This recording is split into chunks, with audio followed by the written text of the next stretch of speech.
అగ్గిపెట్టె కాంచెలి ఇస్త్రీ పెట్టేదాకా, బట్టల కాంచెలి బడి బాసన్ల దాకా, కంప్యూటర్ల కాంచెలి ఫోన్ల దాకా ఇట్లా ఏ వస్తువు కొన్నా పక్కా ట్యాక్స్ కట్టే తీసుకుంటాం అబ్బా.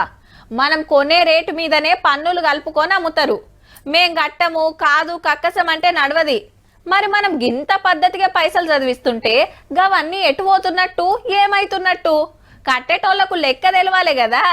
సంచి నిండా తీసుకొని దోషిట్లో పోసినట్టే ఉన్నదుల్లా సెంటరోళ్ళ కథ. హౌ మరి మనకంచి గుంజేది ఎక్కువ, వాపస్ ఇచ్చేది తక్కువ. ఆరేండ్లల్లా 4,35,919 కోట్ల రూపాయలు ట్యాక్సుల పేరు మీద ఢిల్లీకి పంపితే వాళ్ళు మనకిచ్చింది 3,75,175 కోట్లే. అంటే 60,000 కోట్లు తుట్టి.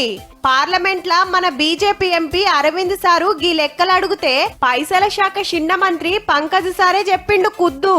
నిరుడైతే 1,13,000 కోట్లు పట్టుకోబోయి అండ్లా సగం గుడి ఇయ్యలేదంటే చూడుర్రిగా.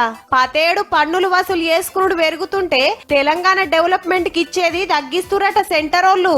అగో గిదేం తరిక, మాకు రావాల్సినవి బరాబర్ ఇయ్యాల్సిందేనని మనోళ్ళు ఎన్ని మాటలు పోయి కలిసినా ఉత్తకతే అయితంది.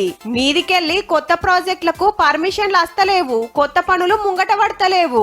గమ్మతేందంటే మన కంచి గుంజిన పన్నుల పైకం తోటి ఉత్తరం బాజు రాష్ట్రాలను ఉద్ధరిస్తాన్రట. అటుకెళ్ళి వచ్చేది తక్కువ, ఇచ్చేది ఎక్కువ. ఇదే ముచ్చట ఏండ్ల కాంచెలు మొత్తుకుంటుంటే లేలే అంత జూట అని బీజేపీ లీడర్లు దుల్పరిచ్చేది. ఇప్పుడు కుద్దు వాళ్ళ ఎంపీ గారు అడిగిన ప్రశ్నకే వాళ్ళ గవర్నమెంటే ఒప్పుకునే తక్కువిస్తుంది నిజమే అని. మరి ఇప్పుడు ఏమంటారో గాని సొమ్ము మనది సోకాళ్ళదన్నట్టు.